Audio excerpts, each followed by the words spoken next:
Hi everyone, I'm Jessica, and I have a confession to make. Until 6 months ago, my kitchen was basically a very expensive storage room for takeout containers. I mean, who needs to cook when you live in New York City, right? There's amazing food on every corner. But let me tell you about how my weekends completely changed my relationship with cooking, and maybe they can change yours too. I'm a 25-year-old software engineer, and like many people in tech, I lived on coffee, pizza, and whatever food delivery app was offering the best deals. My refrigerator had three things: leftover Chinese food, energy drinks, and something green that I think used to be lettuce. Pretty embarrassing, I know. But then something happened that changed everything. One Saturday morning, I was scrolling through social media, probably avoiding doing laundry, when I saw my friend Emma post the most beautiful homemade pancakes. They looked fluffy, golden, and absolutely perfect. I felt this sudden urge to create something with my own hands instead of just typing code all day. That's when I decided to start my weekend cooking adventures. Let me start with my first cooking attempt, which was, well, let's call it a learning experience. I thought making pancakes would be simple. I mean, how hard could it be? You mix some stuff together and pour it onto a pan, right? Wrong. I didn't have any ingredients, so my first weekend cooking adventure actually started at the grocery store. Walking through those aisles, I felt like an explorer in a foreign land. I spent 20 minutes just staring at different types of flour. Who knew there were so many options? All-purpose flour, whole wheat flour, almond flour, it was overwhelming. I finally grabbed what seemed like basic ingredients: flour, eggs, milk, and something called baking powder. Back home, I found a recipe online and got to work. The first problem was that I didn't have a mixing bowl. I used a large coffee mug instead. The second problem was measuring. The recipe called for 1 cup of flour, but I only had a coffee cup. Close enough, I thought. 20 minutes later, my kitchen looked like a flour bomb had exploded. There was white powder everywhere, on the counter, on the floor, somehow even on the ceiling. And my pancakes, they looked more like flat, sad cookies. They were tough, dense, and honestly, pretty terrible. But you know what? I was proud of them because I made them myself. That first cooking disaster taught me something important. Cooking is about the process, not just the result. I learned that measuring matters, that having the right tools helps, and that it's okay to mess up. Actually, messing up is part of the fun.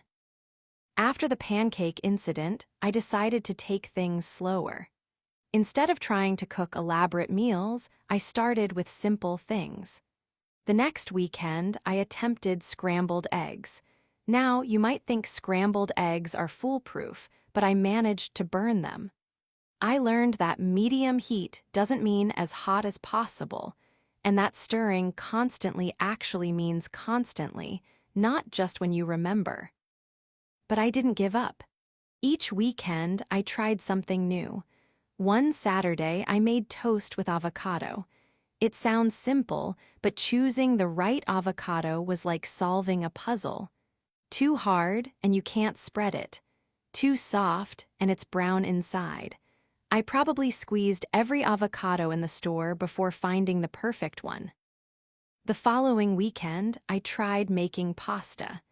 I thought pasta was safe. You just boil water and throw in the noodles, right? Well, I learned that you need a lot more water than I thought, and that stirring prevents the pasta from becoming one giant clump. My first attempt created what I called pasta cake. All the noodles stuck together in one solid mass. But my second try was much better. Each small success built my confidence. I started watching cooking videos on YouTube during my lunch breaks at work. I learned basic techniques like how to properly cut an onion without crying, crying less, how to tell when oil is hot enough, and why timing is so important in cooking. After a few months, weekend cooking became my favorite ritual.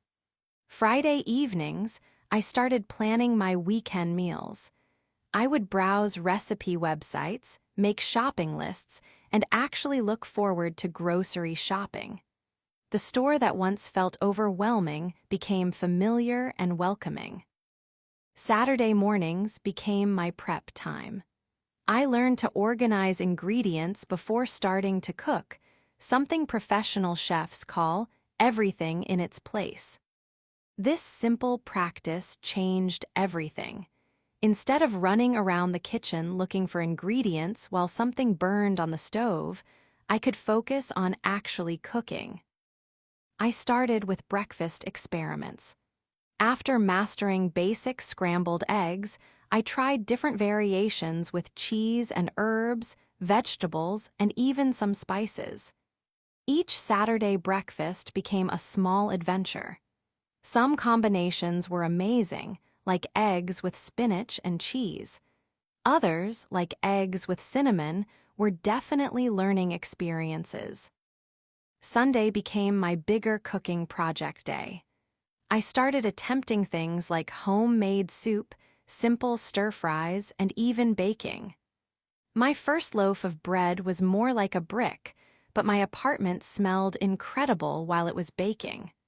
That smell, warm, yeasty, homey, made me understand why people love cooking.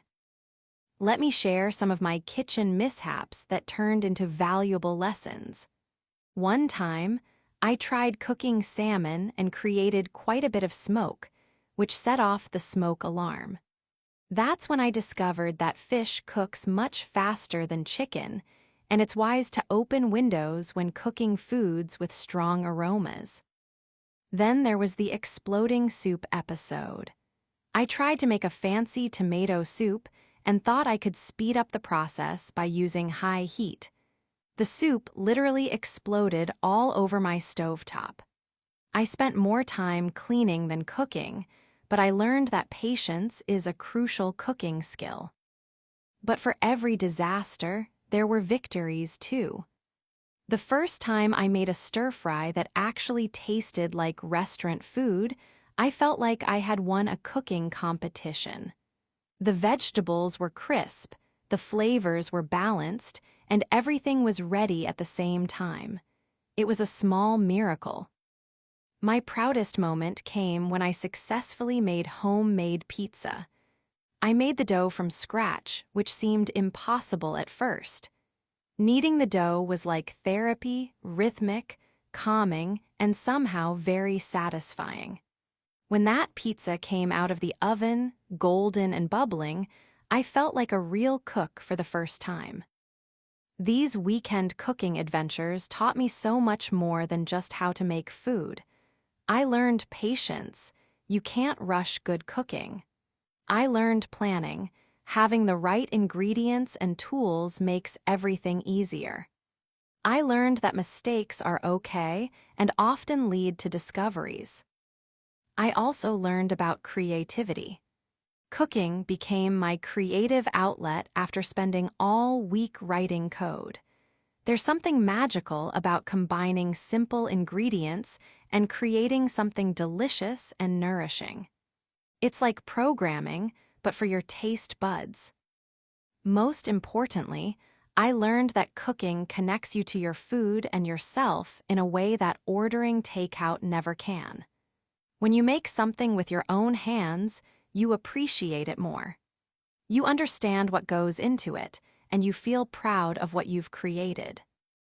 If you're thinking about starting your own cooking adventures, here are some tips that would have saved me a lot of trouble. First, start small. Don't try to make a 5-course meal on your first attempt. Master scrambled eggs before you attempt beef Wellington. Every professional chef started with basic techniques. Second, invest in a few good tools. You don't need every gadget, but a good knife, a cutting board, and proper measuring cups will make your life much easier. I wish I had known this before trying to cut onions with a butter knife. Third, read the entire recipe before you start. I learned this the hard way when I got halfway through making cookies and realized I needed to chill the dough for 2 hours. Planning prevents panic. Fourth, don't be afraid to make mistakes. Every mistake teaches you something. Some of my favorite recipes came from happy accidents or changes I made after something went wrong. Finally, make it fun. Put on music, invite friends over, or turn it into a learning experience. Cooking shouldn't feel like a chore, it should feel like an adventure. Now, 6 months later, my weekends look completely different. Instead of sleeping until noon and ordering brunch, I wake up excited to try new recipes. My refrigerator is full of fresh ingredients instead of old takeout containers. My kitchen actually looks like a kitchen instead of a storage room. I'm not saying I never order takeout anymore. This is still New York City, and sometimes you need good Thai food at midnight. But now I have options. I can choose to cook because I want to, not because I have to or because I don't know how. Cooking has become my meditation, my creativity, and my way of taking care of myself. It's amazing how something as simple as making your own breakfast can make you feel more independent and capable. So, if you're listening to this and thinking about starting your own cooking adventures, I encourage you to try. Start small, be patient with yourself, and remember that every expert was once a beginner. Your kitchen disasters will become funny stories, and your successes will build your confidence. Who knows, maybe in 6 months you'll be sharing your own cooking adventure stories. And if you do start cooking, I'd love to hear about your experiences, the good, the bad, and the accidentally set off the smoke alarm moments. Until next time, happy cooking, and remember, every meal is an opportunity to learn something new.